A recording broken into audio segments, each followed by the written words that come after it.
ఇశ్రాయేలు కాపరి విశ్వముని ఊపిరి, ఇశ్రాయేలు కాపరి విశ్వముని ఊపిరి.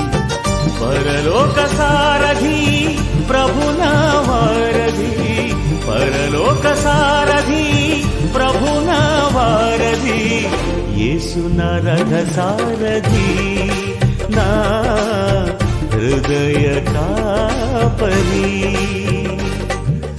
ఇశ్రాయేలు కాపరి విశ్వముని ఊపిరి, ఇశ్రాయేలు కాపరి విశ్వముని ఊపిరి.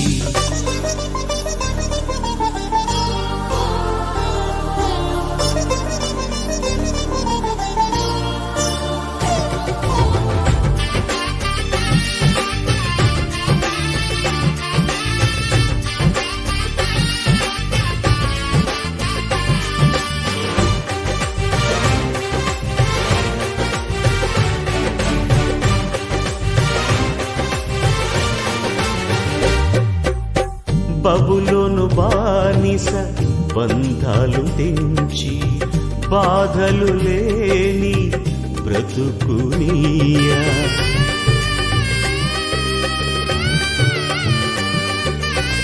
బబులోను బానిస బంధాలు తెంచి, బాధలు లేని బ్రతుకునియా. సిలువ కాటాలో శ్రమల కౌగిటిలో, సిలువ కాటాలో శ్రమల కౌగిటిలో, రక్తము కాచి రక్షణనిచ్చిన నా యేసయ్య, నీ రక్తము కాచి రక్షణనిచ్చిన నా యేసయ్య.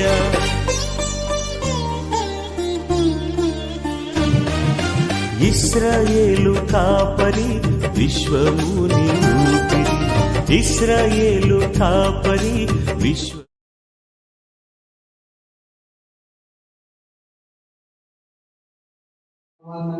ప్రతి వారు పరలోక రాజ్యంలో ప్రవేశింపడగానే పరలోకమందున నా తండ్రి చిత్త ప్రకారం చేయవాడే ప్రవేశించునని కూడా చెప్పిన దేవుడు.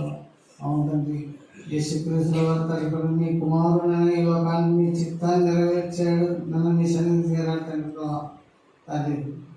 అదే రీతిగా మేము కూడా తండ్రి మీ సన్నిధిలో చేరటానికి మీ చిత్తాన్ని ఎలా నెరవేర్చాలో మా జ్ఞానం అందించి తండ్రి ప్రభావ. అవునన్నా, ఈ దినంలో తండ్రి నీతో మాట్లాడుతున్నానంటే తండ్రి నీవు ఇచ్చిన తండ్రి ఆత్మ తండ్రి ప్రభావ.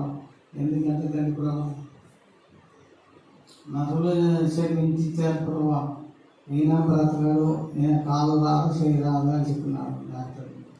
అయినా నీ కృప గొప్ప తండ్రి ప్రభావ, నీకంటే గొప్ప డాక్టర్ తండ్రి ప్రభావ. సమస్తను చూసే దేవుడు తండ్రి ప్రభావ. తండ్రి మమ్మల్ని కట్టావు తండ్రి, ఆత్మ పోసిన నీవు తండ్రి ప్రభావ. మనం చెప్పడానికి తండ్రి ప్రభావ.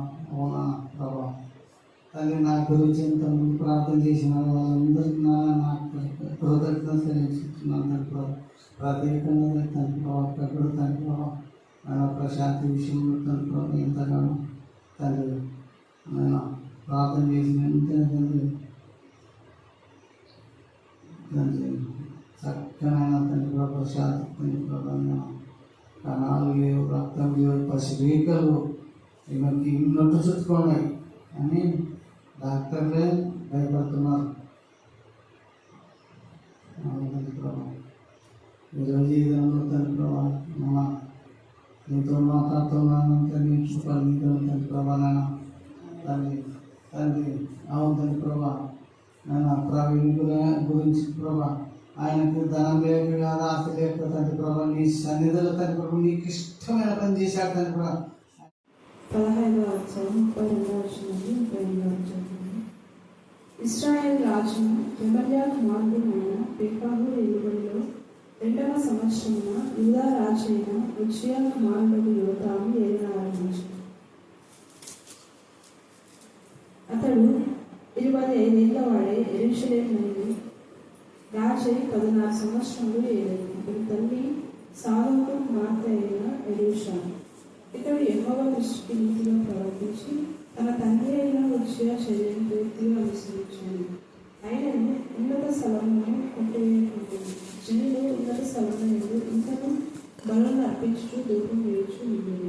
ఇతడు యెహోవా మందిరముకున్న ఎత్తైన ద్వారమును కట్టించాడు. యోతాము చేసిన ఇతర కార్యములను గూర్చి అతను చేసిన దాని అంతటిని గూర్చి యూదా రాజు వృత్తాంతముల గ్రంథములో వ్రాయబడి ఉన్నది.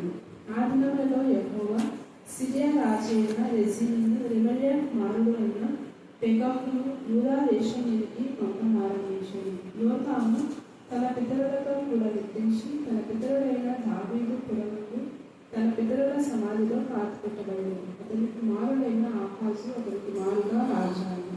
దేవుడు తన పరిశుద్ధ వాక్యం గురించి ఆశీర్వదించుగాక. ఆమేన్, ఆమేన్, ఆమేన్. ఆరాధనకు పాత్రుడు ఎంతైనా నమ్మదగినదో ఎంతైనా చాలినంతలేడో మీ అపారమైన ప్రేమ వాత్సల్య బాపులను బట్టి మేము స్తుతిస్తున్నాం. తండ్రి యొక్క మధ్యాహ్న కాల సమయంలో ప్రత్యేక రీతిలో అనేక మంది బిడ్డలు ఎగ్జామ్ కోసం మాత్రమే ఎంతగానో నా ప్రభావ ప్రిపేర్ అవుతున్నారు. మరి నీట్ ఎగ్జామ్ రాసిన బిడ్డలు వారు ఎంత కష్టపడుతున్నారు. దేవా ఆ యొక్క ఎగ్జామ్ లో వాడు నాకు సరిగా ఉత్తీర్ణత పొందలేమని నా తండ్రి మరి ఇద్దరు డాక్టర్ నా ప్రభా మరి యొక్క నీట్ ఎగ్జామ్ రాసిన పిల్లలు నా తండ్రి సూసైడ్ చేసుకున్నారు. అలాంటి ఆలోచన ఏ స్థానంలో గర్తించి పాత్రలో బంధించాలని ప్రార్థిస్తున్నారు. దేవా కుటుంబాలకు ఓదార్పు దయచేయాలి. బిడ్డలు ఈ క్షణిక ఆవేశాలు దేవా ఇంటర్ అన్నది వారి జీవితంలో టర్నింగ్ పాయింట్. అయితే ఆ ఇంటర్లో అనేక మంది నా ప్రభా నా తల్లి చెడు అలవాట్లలో చెడు జీవితంలో నా ప్రభా అలాగే క్షణిక ఆవేశాలతో వారు చేసే ఈ నీచమైన పనుల నుంచి మీ బిడ్డను విడిపించండి తండ్రి. దేవా ఆ ఇద్దరు నా ప్రభా నీ పేరు పెట్టబడిన బిడ్డలో కావాలి మాకు తెలియదు, కానీ నా ప్రభా నీ రాకడ లోపల ప్రతి బిడ్డ నేను తెలుసుకోవాలని మేము ఆశపడుతున్నాం. సృష్టికర్త నేను గుర్తించే జ్ఞానం ఆ బిడ్డలకు మీరు దయచేయండి. క్షణిక ఆవేశం నుంచి మీరు విడిపించమని ప్రార్థిస్తున్నాం. దేవా 40 వయసులో నా తల్లి మానసికంగా కృంగిపోయి దేవా నా ప్రభా చావలన్న ఆలోచన ఏ సమయంలో గర్తించమని ప్రార్థిస్తున్నాం. దేవా యొక్క మధ్యాహ్న కాల సమయంలో ప్రత్యేక రీతిలో ఎముకల నొప్పిలో బాధపడే బిడ్డ జ్ఞాపకం చేసుకుని ఆయన స్వస్థపరిచి యెహోవా మీరుగా ఉన్నందుకు మేము స్తుతిస్తున్నాం. దేవా డాక్టర్ నా ప్రభా నా తండ్రి మీ నామంలో మీ రక్తంలో మీ బిడ్డ కనికరించని తీసుకెళ్ళాలి జ్ఞాపకం చేసుకోండి. అప్పుడే ఎంత సఫర్ అవుతుంది ప్రభా, ఎంతగా దైవికంగా ఉంటాయి ఎందుకు ఈ పరీక్ష అనే ఆ ప్రశ్నకు జవాబు దేవా మీ దగ్గర ఉంది ప్రభా. జ్ఞానం కలగజమే ప్రార్థిస్తున్నాం. అలాగే నా ప్రభా నా తండ్రి నిన్ను కూడా మీరు జ్ఞాపకం చేసుకుని దేవా నా తండ్రి ఈ యొక్క నీట్ ఎగ్జామ్ లో మా తండ్రి ఎంత సాధన కుర్తుల్లో దేవా అపవాది ఎంతగా మా తండ్రి పోర్షన్ లో లేని మా తండ్రి సిలబస్ లో లేని వాడు ఇచ్చారు దేవా నా ప్రభా. అయినప్పటికీ మీరు అద్భుత కార్యం చేస్తారని మేము నమ్ముతున్నాం. సాతాన్ని ఎప్పుడూ వాడి కుర్తుల్లో ఎన్నెన్నో చేస్తుంటారు. శుక్రవారము అదే రత్నం కూడా ఇద్దరు చెడ్డ తల్లుల గురించి చెప్పింది కదా. ఈరోజు మనం మంచి తల్లి గురించి నేర్చుకున్నాం. ఎవరు ఆ తల్లి చెప్పండి? మళ్ళీ చెప్పాలా? ఎరూషా అనే బైబుల్లో మనం చదివేటప్పుడు చాలా కీన్ అబ్జర్వేషన్ తో మనం చదవాలి. ఎందుకంటే ఎరూషా ఉంది, జెరూషా కూడా ఉంది, ఒక్కటే అక్షరం. ఎరూషా ఉంది, జెరూషా. అబియా ఉంది, అభిరామ్ ఉన్నాడు, అబియా ఉన్నాడు.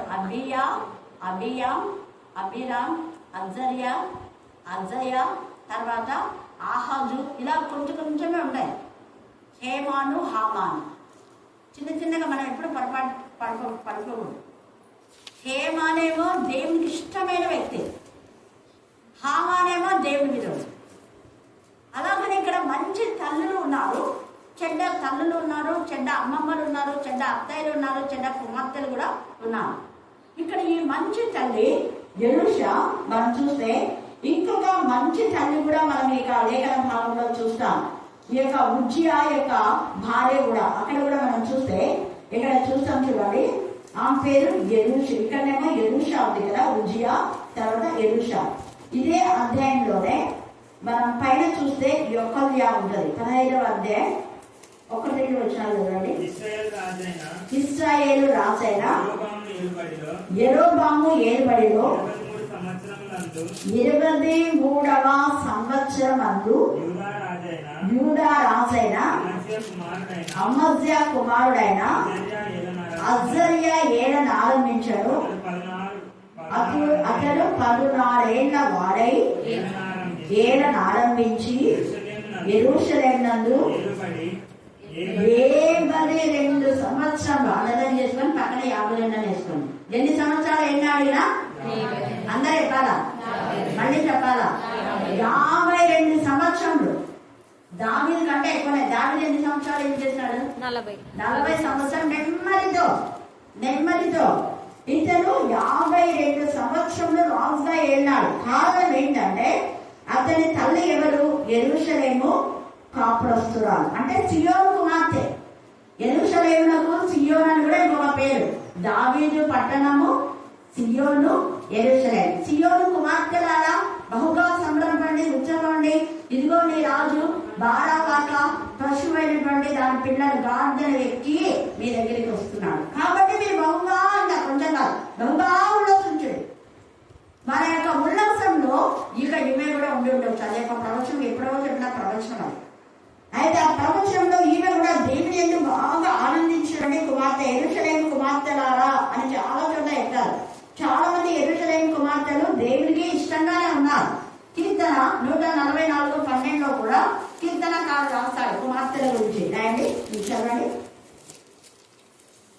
మా కుమారులు నా కుమారులు తన యవన కాలమందు ఎదిగిన మొక్కల వలె ఉన్నారు. మా కుమార్తెలు నగరుకై చెక్కిన మూల కంబముల వలె ఉన్నారు. కంబము లేదా స్తంభం. కుమార్తెలు మూల స్తంభాలాగా ఉన్నారు. మంచి కుమార్తెలు మూల స్తంభాలాగా ఉంటారు. మరి మూల స్తంభాలాగా ఉన్న మంచి కుమార్తెలు ఏదో చెప్పండి. మంచి కుమార్తెలు ఎస్తేరు. Very good. ఎంత విధేయత ఎస్తేరు. చిన్ననాడు ఎలాగా లోబడిందో రాణి అయిన తర్వాత కూడా తన పిల్ల తండ్రికి, మన సొంత తండ్రి కూడా కాదు, పెంచిన తండ్రికి అలాగే లోబడింది. పెళ్ళి అయినా కూడా, రాణి అయినా పెళ్ళి అయినా కూడా లోబడింది. ఇంకా మంచి కుమార్తె యొక్క కుమార్తె. తర్వాత ఇంకా ఎవరున్నారు కుమార్తెలు? రూతు అంటే కోడలు ఆమె. కానీ కోడలైనా కూతురు లాగానే చూస్తుంటారు. ఆమె కోడలు, మంచి కోడలు అంటే రూతు చెప్పాలి. మంచి కోడలు ఎవరంటే రూతు అని చెప్పచ్చు. ఇంకా మంచి కుమార్తెలు మిరియం మంచి కుమార్తెనే కదా. ఇంకా ఇలాగ మీరు పేరు రాసుకోండి. పక్కన కుమార్తె మంచి కుమార్తెలు అని పెట్టి పేర్లను రాసుకోండి. రేపు మీకు బొమ్మలు ఎంతమంది మంచి కుమార్తెలు. చెడ్డ కుమార్తెలు ఎవరు? ఎవరిలేనా చెడ్డ కుమార్తెలు? లోతు కుమార్తెలు బాగా ఉంటుంది. ఇంకా చెడ్డ కుమార్తెలు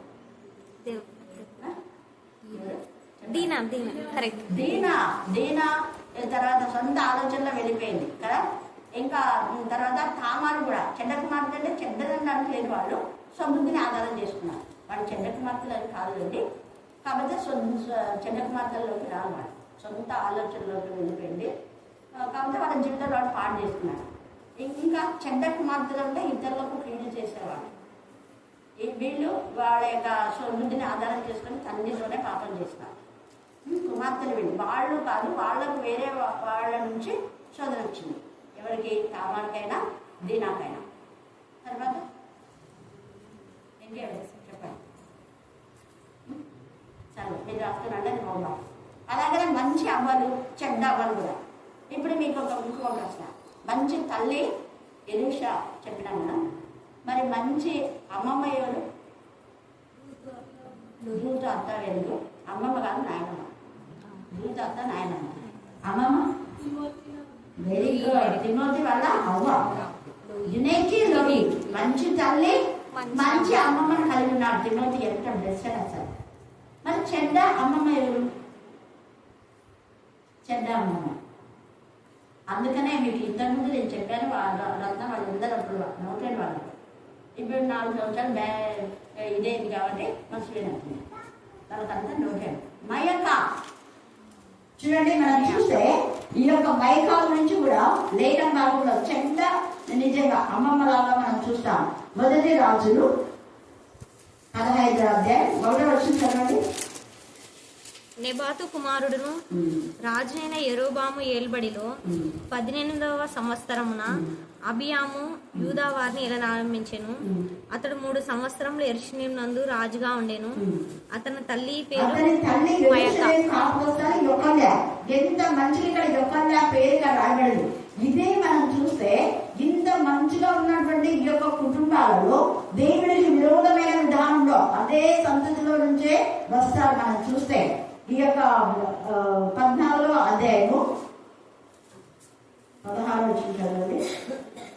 మరియు పాపం చేసి ఇశ్రాయేలు వారు పాపం నేను మొదటి రాజులు చెప్తే మీరు రెండవ రాజులు విన్నారు. మొదటి రాజులు 15 చూడండి.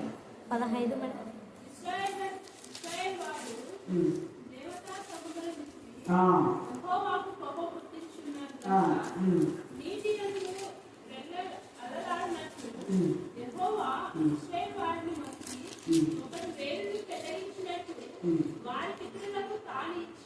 మొదటి రాజులు 15వ అధ్యాయము నేను చెప్తాను. 1వ వచనం. నెబాతు కుమారుడు రాజుడైన యెరోబాము ఏలుబడిలో 18వ సంవత్సరమున అబీయాము యూదా వారిని ఏలనారంభించెను. అతడు 3 సంవత్సరములు యెరూషలేమునందు రాజుగా ఉండెను. అతని తల్లి పేరు మైకా. ఇందాక మీరు రెండవ రాజులు 15 చదివారు. ఇక్కడ మొదటి రాజులు ఎంత తేదీగా ఇక్కడ రాయబడింది చూడండి. చదివేటప్పుడు నేను కూడా ఇవి రెఫరెన్స్ గుర్తు లేకపోతే అదేనేమో అని నేను అనుకుంటాను కదా. కాబట్టి మనం చూడాలి. మొదటి రాజులు 15 చదవడం. మొదటి రాజులు 15కు రెండవ రాజులు 15కు ఎంత తేడా చూడండి. ఇక్కడేమో ఈమె యెరూషా ఒక మంచి తల్లి. అలాగనే ఇక్కడ మొదటి అధ్యాయంలో కూడా యొకల్య కూడా మంచి తల్లి. ఆమె యెరూషలేము కాపురస్తులామె. ఇక్కడ కూడా ఈమె దేవి ఎందు భయభక్తి గల నుండి తల్లి, యోతాము యొక్క తల్లి. ఆమె యెరూషా. ఇక్కడ ఈమెనేమో నెబాతు కుమారుడు రాజైన యెరోబాము ఏలుబడిలో మనం చూస్తే అబీయాము యూదా వారిని ఏలనారంభించాడు. అతడు 3 సంవత్సరాలు యెరూషలేమునందు రాజుగా. 3 సంవత్సరాలనే అక్కడ వేసుకోండి, ఎంత తక్కువ. ఇంకా ఇంకొక రాజు 1 నెల రోజులే ఏళ్తాడు, పెకాహు. తర్వాత చూడండి, అతడు తన తండ్రి పూర్వము క్షమించాలి 3 సంవత్సరములు యెరూషలేమునందు రాజుగా ఉండేను. అతని తల్లి పేరేంటి? మాయకా. చెప్పండి, 2-3 సార్లు చెప్పండి. మళ్ళీ చెప్పండి. మాయకా. ఈమె చెడ్డ తల్లి, చెడ్డ అమ్మమ్మ కూడా. కారణం ఏంటంటే వాళ్ళ తల్లి కూడా అమ్మోనీరాలు. ఇక్కడ మనం చూస్తే 31 వచ్చా 14:31. రెహబాము తన పితరులతో కూడా నిద్రించి దావీదు పురమందున్న తన పితరుల సమాధిలో పాతి పెట్టబడను. అతని తల్లి నయమ. తల్లుల గురించే ప్రత్యేకంగా దేవుడు రాయడానికి కారణం ఇదే. రాజులందరూ పడిపోవడానికి కారణం వాళ్ళ తల్లులే. రాజు నిలవడానికి కారణం వాళ్ళ తల్లులే. పడిపోవడానికి కారణం కూడా వాళ్ళ తల్లులే. అందుకే ప్రత్యేకించి తల్లుల పేరు స్పెసిఫిక్ గా రాజు పెట్టినాడు. తర్వాత వాళ్ళ యొక్క వంశం కూడా రాశాడు. ఈమె ఎవరి నయమ అంటే ఒక అమ్మోనీరాలు. అమ్మోనీలు ఎవరు? అన్ని రాళ్ళని చేసుకున్నాడు. అన్ని రాళ్ళను చేసుకున్నంత వలన సొలొమోను భార్యలందరూ చాలా మంది అన్నులే. అందుకనే అన్ని రాళ్ళ కుమారుడు రెహబాము కూడా దేవునికి విరోధమైన విధానంలో ఉంటాడు. ఇక్కడ ఎందుకంటే అతని తల్లి నయమ అని ఒక అమ్మోనీయురాలని రాశాడు. ఇతని భార్య గురించి మనం చూస్తే అంటే రెహబాము యొక్క మరి వాళ్ళ కుటుంబ ఫ్యామిలీ అంతా మనం చూస్తే అక్కడ ఈమె ఎవరు అంటే ఈ మైకా అబ్షాలోము యొక్క కుమార్తె, రెహబాము యొక్క భార్య. మీకు తర్వాత అంతా హిస్టరీ చదివితే మీకు అంతా అర్థమైపోతుంది. అన్యురాలు వాళ్ళ తల్లి, భార్య కూడా అన్యురాలే. ఒకవేళ అమ్మమ్మన్నా దేవుని భయభక్తి కలిగి ఉంటే పిల్లలకు మంచి నేర్పిస్తారు. అందుకనే వీళ్ళు ఏం చేస్తారంటే దేవునికి విరోధంగా ఇక్కడ చూడండి మైకా ఇక్కడ ఇతను ఏం చేస్తాడు చూడండి. అతడు తన తండ్రి పూర్వం అనుసరించిన పాప మార్గములన్నింటిలో నడిచాడు. తన పితరుడైన దావీదు హృదయం తన దేవుడైన యెహోవా ఎడల యథార్థంగా ఉన్నట్టు అతని హృదయం యథార్థంగా ఉండలేదు. కారణం ఏంటంటే అక్కడ వాళ్ళ యొక్క పూర్వీకులు అంటే వాళ్ళ పెద్దలు సరిగా లేరు, తల్లి సరిగా లేదు. తల్లి సరైన విధానంలో దావీదు యొక్క మార్గంలో పెంచలేదు. నీకు పిల్లలైన దావీదు దేవుని భయభక్తి కలవాడైనా కాబట్టి 40 ఏళ్ళు నెమ్మది వచ్చిందిరా, మీరు అలా ఉండని చెప్పాలి.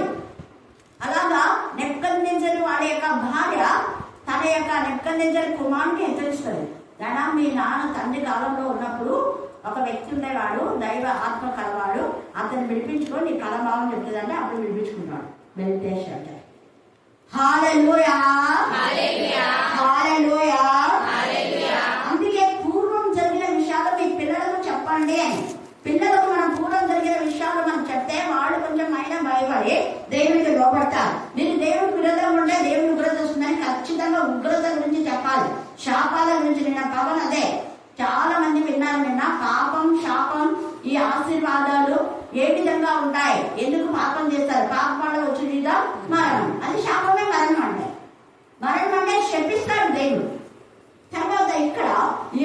మైకా చూడండి, దేవునికి విరోధమైన విధానంలో వీళ్ళు ఉన్నారు. తర్వాత అతని యొక్క కొడుకు దేవునికి విరోధంగా యథార్థంగా ఉన్నట్లు యథార్థంగా లేడు, దావీదు నడిచినట్టుగా లేడు. కాబట్టి ఏమైపోయాడు, దేవుని యొక్క కృప చొప్పున ఒక ప్రామిస్ దేవుడు చేశాడు.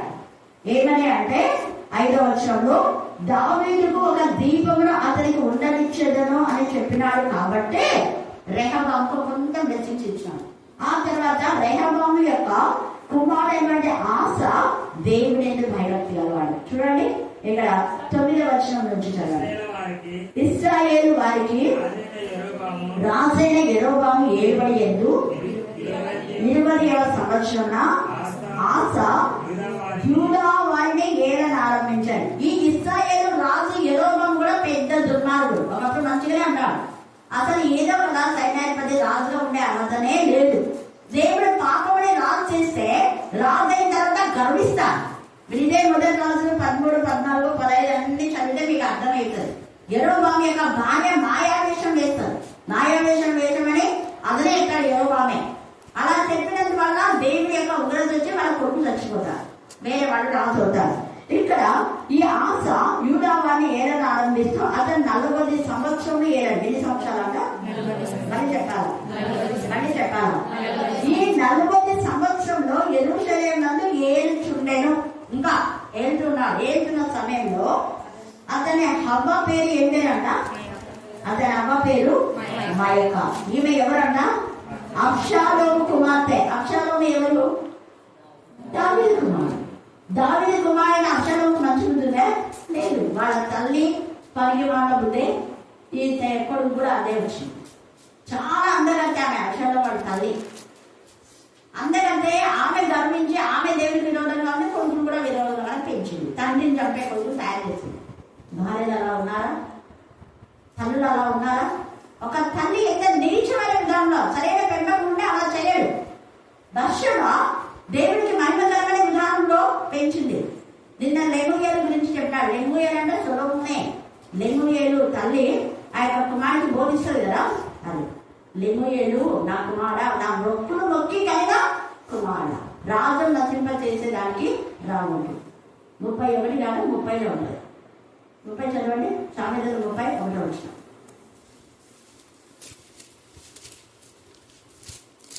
30, 31 రెండు మీరు చదువుకోండి. 30 అధ్యాయం 1వ వచనం చదవండి. అనగా యాకే కుమారుడైన ఆగూరుకు పలిసిన దేవోక్తి. మళ్ళీ 31 చదవండి. రాజైన లెమూయేలు. చూడండి ఇక్కడ సొలొమోనుకు చాలా చాలా చాలా పేరున్నాయి. కొన్ని లేఖనాలు ఎత్తి రాస్తాడు. ఇక్కడ ఎంత చక్కగా 31, 32 కూడా మీరు చదివితే చాలా హెచ్చరికలు ఉన్నాయి కదా. అంటే ప్రపంచంలో ఉన్న ప్రతి జంతువు గురించి అక్కడ రాయబడింది. 30 చాలా చాలా జంతువుల గురించి. రాజైన లెమూయేలుకు అతని తల్లి బోధించేవాడి దేవోక్తులు అంటారు. మొక్కులు మొక్కి కలిగిన కుమారుడు. స్త్రీలకు మీరు పోవద్దు. స్త్రీల సంగతి మంచిది కాదు. ఇక్కడ చెప్తుందా? నేను కూడా అదే. బాయ్స్ ఎవరు ఆడపిల్లల వైపు కూడా చూడకూడదు. వాళ్ళే నిజమైనటువంటి వ్యక్తిత్వం గల వ్యక్తులు. ఈ మాట ఏం కాదు చెప్పండి. యోబు 30వ అధ్యాయం 30, 31 ఉంటుంది. యోబు 31:1. నేను నా కన్నులతో నిబంధన చేసుకోండి. అదే నిబంధన చేసుకోండి. ఏమైనా స్త్రీలు ఏమైనా పురుషులు నిబంధన. నేను నా కన్నులతో నిబంధన చేసుకున్నాను. ఏమని? కన్యకని ఎలాగో చూస్తున్నాం. కన్యక ఇక్కడ వస్తుందంటే మనం ఈ పక్కనే ఉండాలి. మన కన్ను పురుషులు ఈ పక్కన వస్తుంటే స్త్రీల కన్నులు ఇటువైపే ఉండాలి. అక్కడ వస్తున్నారు కదా, ఇల్లు తిప్పకూడదు. ఇళ్ళ తిప్పినా ఇల్లు తిప్పుకోవాలి. ఎంత చక్కగా తింటున్నాడు. కన్యక నేను ఎలా చూసాను అంత కన్నులతో నిబంధన చేసుకున్నాను నేను. అది పరిశుద్ధత. అంటే రోషం వల్ల దేవుడు ఆయన పరిశుద్ధుడు. ఈ తల్లులు చూడండి. అవ్వ మైకాండ ఆమె అబ్షాలోము కుమార్తె. ఆమె కుమార్తెను కూడా మరి ఎంత ఇదిగా దేవుడికి విరోధమైన విధానంలో ఈ ఆస మాత్రం పితడైనటువంటి దావీదు మార్గంలో వచ్చాడు. ఆస తన కుమారుడైన దావీదు వలె తన పితడైన దావీదు వలె యెహోవా దృష్టికి ఎలా ఉన్నాడంట? యథార్థంగా నడుచుకొని పురుషగాములు అంటే పురుషులు పాపం చేసేది. పురుషగాములు ఎక్కువగా ఉన్నారు అప్పుడు. అందుకనే పురుషగాములను దేశంలో నుండి ఏం చేశాడ వెళ్ళగొట్టి తన పితరులు చేయించిన విగ్రహములన్నింటినీ పడగొట్టాను. మరియు తన అవ్వయైన అసహ్యమైన ఒక దాన్ని చేయించి దేవతా స్తంభం ఒకటి నిలపగా ఆశ ఆ విగ్రహములు చిన్న భిన్నములుగా కొట్టించి గిద్రోను ఓడును దాన్ని కాల్చివేసి ఆమె పట్టపు దేవి కాకుండా తొలగించాడు, తోసివేశాడు. ఇక్కడ తొలగించాడు. మిగతా పుస్తకాల్లో పట్టపు రాజులు అంటే రాజు పక్కనే సింహాసనం ఉన్నది, తల్లికి ఒక సింహాసనం, నాయనమ్మ ఉంటే నాయనమ్మ, అమ్మమ్మ ఉంటే అమ్మమ్మ. ఆ సింహాసనం మీద కూర్చున్న దాన్ని ఈడ్చుకుని బయటికి తోలిస్తాం. అది దేవుడి పిల్లల యొక్క లక్షణం. తప్పు చేస్తే అవ్వైనా అమ్మైనా తల్లైనా అక్కైనా చెల్లైనా ఎవరైనా ఉంటే ఇక్కడ ఆశ ఎంత మంచి పని చేశారు చూడండి. పట్టణ చెండ అవ్వ. అందుకనే అక్కడ మైకా గురించి అక్కడ రాయబడింది. ఈమెయితే ఎంత ఇదిగా ఒక మంచి తల్లి, ఈ మంచి తల్లి తన కుమార్ని ఏ విధంగా పెంచింది చూడండి. మనం ఇప్పుడు మళ్ళీ 15వ అధ్యాయం 2వ రాజులు 15వ అధ్యాయం 33 దగ్గరికి రండి. 33 వచ్చిన అతడు 25 వాడై యెరూషలేమునందు రాజై 14 సంవత్సరములు ఏలెను. అతని తల్లి సాదోకు కుమార్తెన యెరూషా. ఏం పేరు? ఎవరి కుమార్తెనే? సాదోకు ఎవరు? లేవి వంశీయుడు. సాదోకు తర్వాత కహాతీయులు, గెర్షోమీలు, లేవీయులు. లేవీలకు ఒక్కొక్కరికి ఒక్కొక్క విభాగంలో ఇస్తారు. అలాగా దేవుడికి మహిమకరంగా వీళ్ళని ఇక్కడ యాజక ధర్మాన్ని నిర్వర్తించాలి, వీళ్ళు లేవీలే, వీళ్ళు పాటలు పాడాలి, వీళ్ళు ఇక్కడ ఉండాలని వాళ్ళని ఆ విధానంలో ఏర్పాటు చేస్తారు. సాదోకు యొక్క వంశం నుంచి వచ్చినటువంటి ఆమె లేవీలు దేవుని చేత ప్రత్యేకించి ప్రతిష్ఠించబడ్డారు. లేవీలకు స్వాస్థ్యం దేవుడే. అందుకనే ఈమె వాక్యంతోనే తన కుమార్తె పెంచింది.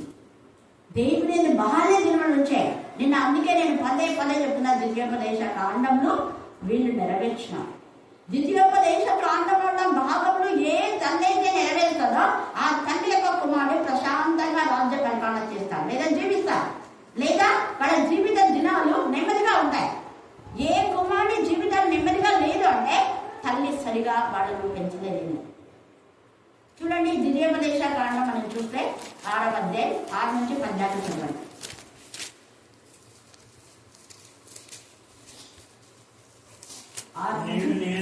నేను మీకు ఆజ్ఞాపించి ఈ మాటలు చూడండి మీరు హృదయంలో. అందుకే ఎక్కువ కండలు చేయండి అని చెప్పడానికి కారణం ఇదే. కండలు ఎప్పుడైతే మనం చేస్తామో ఆ వాక్యము మనం కాపాడుతుంది. హల్లెలూయా, హల్లెలూయా, హల్లెలూయా. ఈ వాక్యమే మనం గైడ్ చేస్తుంది. ఈ వాక్యమే మనకు దీపము. ఇక్కడ దావీదుకు ఒక దీపం నేను పెడుతున్నాను అని చెప్పడానికి కారణమే ఇందాక మనం చదివా. ఎందుకు దేవుడు దావీదులకు ఒక దీపము అని చెప్పాడు అంటే ఈ యొక్క దావీదు దేవుని దీపంగా అయిపోన్నాడు. వాక్యమే దీపం అయిపోయింది దావీదు యొక్క జీవితంలో. దావీదు యొక్క జీవితంలో దేవుని వాక్యమే వెలుగైపోయింది. ఆ వెలుగులో చీకటంతా లైపచ్చాడు. మీరు ఇంటికి వెళ్ళిన తర్వాత 101వ కీర్తన చదువుతుంటే మీకు అర్థమైపోయింది దావీదు ఎలాగా ఉన్నాడు, ఎలా చేశాడు అనేది అర్థమైపోతుంది ఇక్కడ. అందుకనే ఎంత చక్కగా మీ పిల్లలకు వాక్యం వాడు హృదయంలో ఉంచాలి. తర్వాత దేవుని కుమారులకు వాటిని అభ్యసింపజేసే లర్నింగ్, నేర్చుకోవాలి. అభ్యసనం అంటే అభ్యసనం. నేర్చుకోవడం, నేర్పించాలి. నాకే చదువురాదు, నా కుమారుడు నేనేం నేర్తా అనే తల్లున్నారు. కానీ ఎవరికి చదువు వస్తే వాళ్ళతో నేర్పించు. మీ ఇంట్లో ఎవరెవరికో వచ్చిందో కదా, వాళ్ళతో అరే వీరికి కఠిన వాక్యం నేర్పించరా అని చెప్పు. అది నీ భర్తలో నీ ఎవరో ఒకరు ఉండాలి. ఖచ్చితంగా ప్రతి ఇంట్లో ఒక్కరైనా చదివినోళ్ళు ఉండాలి. ఆ చదివిన వాళ్లకు మనం ఏం చెప్పాలి అంటే ఇదిగో వీళ్ళ వాక్యం నేర్పించండి, ఎందుకు నేర్పించరు. ఒకవేళ నేర్పించమన్నా నేర్పించలేదు అనుకో ఖచ్చితంగా దేవుడు ఉంటున్నాడు. అది దేవుని వాక్యం చదవమంటే ఆశీర్వాదం, నేర్పించమంటే ఇంకా ఆశీర్వాదం, నేర్చుకుంటే ఇంకా ఆశీర్వాదం, నేర్చుకున్న దాని ప్రకారం గ్రహించి నడిస్తే ఇంకా ఆశీర్వాదం. అది ప్రకటిస్తే అయితే ఇంకా గొప్ప ఆశీర్వాదం. వాక్యాలు మనం చదవాలి, వాక్యాలు మనం నేర్చుకోవాలి, నేర్చుకున్న చదివిన వాక్యాలు గ్రహించాలి, గ్రహించిన దాని ప్రకారం మనం నడవాలి. మనం ఎలా నడుస్తున్నామో అలాగ మనం ప్రకటించాలి. ప్రకటిస్తే ఎంత ఆశీర్వాదం అంటే అంత ఆశీర్వాదం. ఒక్కరోజు ప్రకటించాలి, నెలకు ఒకసారి కాదు, ప్రతి దినం ఆయన మరణంలో ప్రచురించాలన్న. ప్రభు వల్లలో పాలు పొందే వారికి ప్రత్యేకమైన ఆజ్ఞ జారీ చేసినాడు యేసయ్య చనిపోతే. ప్రతి దినం ఏదో ఒకరికి, ఎవరికో ఒకరికి అలా ప్రకటించకపోయినా వాక్యం నేర్చుకున్న వాక్యాలు మన పిల్లలకు నేర్పించాలి. ఎంత చదువు రాకపోయినా కొన్ని వాక్యాలు వచ్చుతాయి. ఎన్ని వాక్యాలే వింటున్నాం, నీకు ఏది గుర్తుంటే అదే నేర్పించు, వేరేదేమో. తర్వాత చదువు.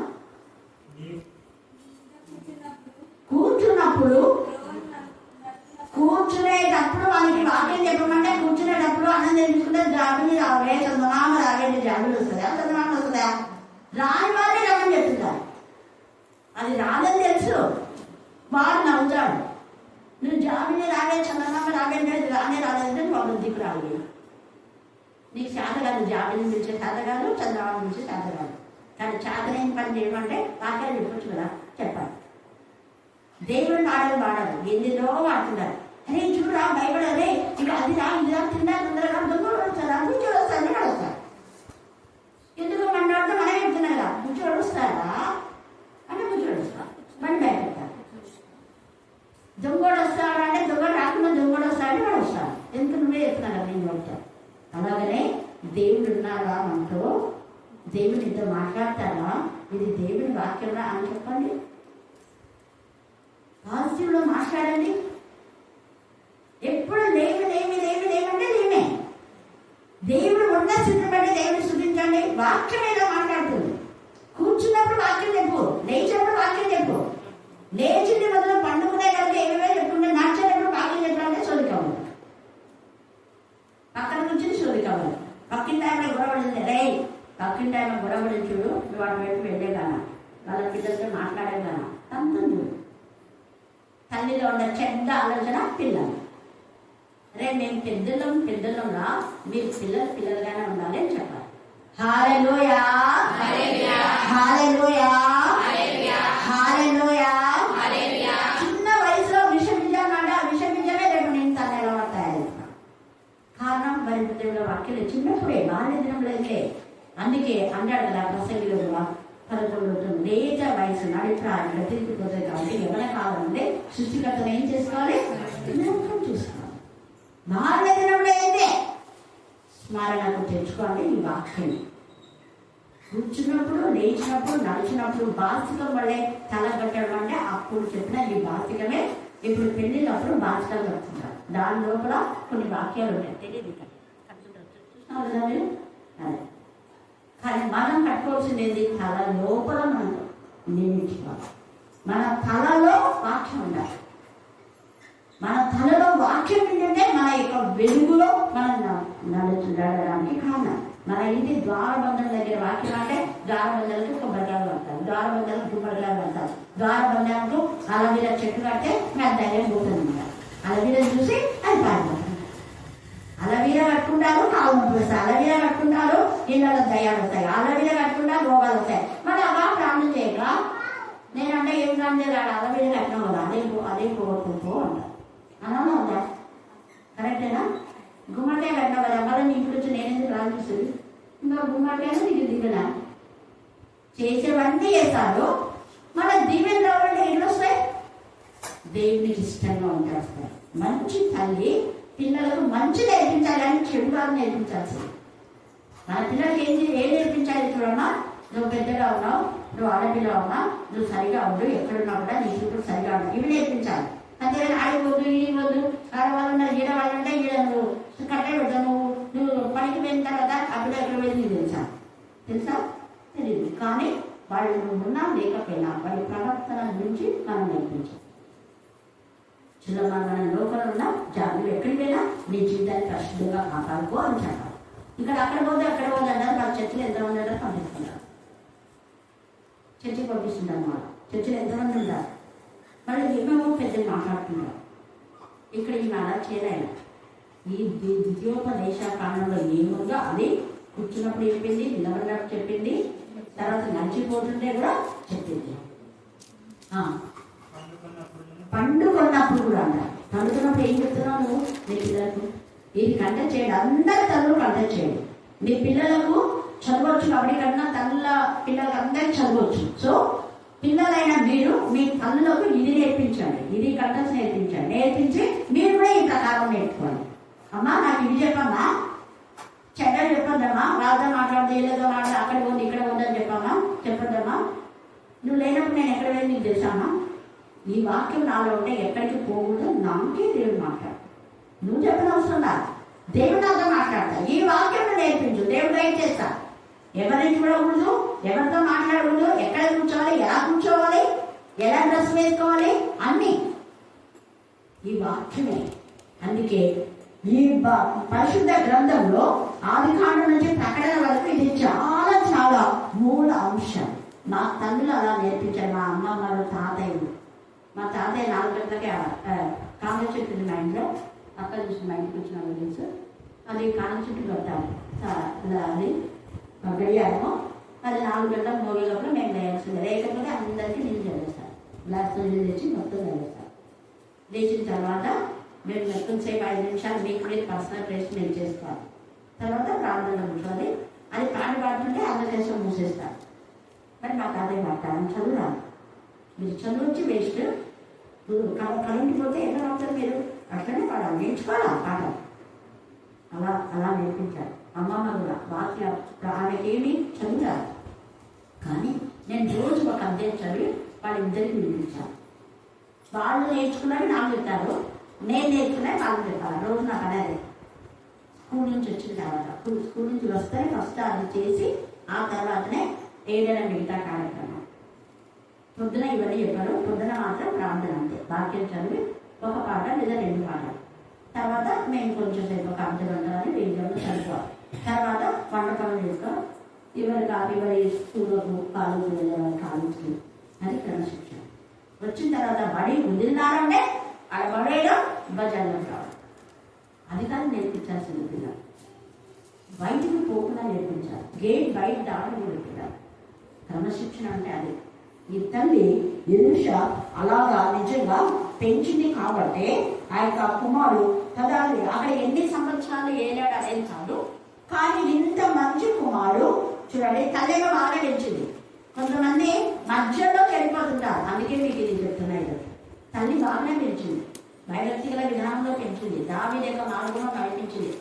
కానీ పెద్దగా అయిన తర్వాత ఇలా పెళ్ళయి భార్య మాట విన్నాడో ఏమో ఏం చేసినాడు చూడండి. అక్కడ 35 వచ్చిన అయినను ఉన్నత స్థలంలో కొట్టివేయకుండేను. ఇంత భయభక్తులతో ఉన్నాడు, ఇంత బాగున్నాడు. ఆ ఒక్క డ్రాబ్యాక్ అతని జీవితాన్ని మొట్టేసింది. చూడండి, అయినను ఉన్నత స్థలంలో ఇంకాను ఆ యొక్క పనులు అర్పిస్తూనే ఉన్నారు. మళ్ళీ యెహోవా మందిరంలో ఎత్తైన ద్వారం కూడా కట్టించాడు. మంచి పనులు చేస్తున్నాడు, మళ్ళీ దాంట్లో ఇది ఒకటి. అందుకని నువ్వు వెచ్చంగా ఉండదు, చల్లగానే ఉండు, వెచ్చినాడు. ఇతను మంచిగా దేవుడిని వెచ్చించే మంచి వాడగా అనిపించుకున్నాడు. తర్వాత దేవుని యొక్క మరి ఆ విధానంలో అతను చనిపోతాడు. ఇంకొక వ్యక్తి దేవుడి విరోధంగా ఉంటే దేవుడే మొత్తుతాడు, దేవుడే మొత్తేను అని కూడా రాయబడింది. చాలా ఉన్నాయి లేఖన భాగాలు. మనం చదివితే దేవుని యొక్క మార్గంలో పాపం వల్ల వచ్చే జీతము మరణం. అలా వద్దు. ఇక్కడ యెరోబాము కూడా ఉన్నాడు.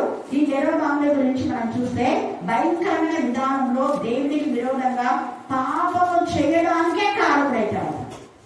ఇశ్రాయేలు రాజు, ఇశ్రాయేలు వారు తను పాపం చేయడమే కాకుండా ఇశ్రాయేలు పాపం చేయడానికి కారణమవుతాడు యెరోబాము. అందుకనే దేవుని యొక్క ఉగ్రత యెరోబాము పైకి వస్తాయి. తన యొక్క కుటుంబీకులు, తన కొడుకు 13వ అధ్యాయము 1 రాజులు చివరి నుండి అతని కొడుకు చనిపోతారు. చదవండి,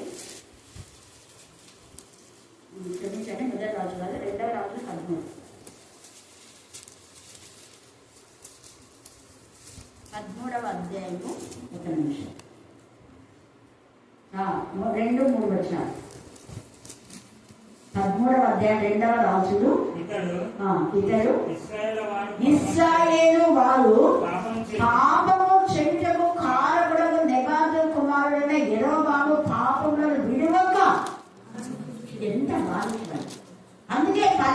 పచ్చగా పండుగ మళ్ళా చేయడాడు, విడుమక చేస్తున్నాడు. ఇతని తల్లి సరిగా పెంచలేదు ఇతను, అందుకనే ఇతడు దేవుడు కనికరించినా కూడా దేవుడి యొక్క కనికరం ఇతను పొట్టుకోలేకపోయాడు. అందుకే అతని కొడుకు కూడా తెచ్చిపోతాడు. భార్యకు మారువేషం వేసుకొని పో అని చెప్తాడు.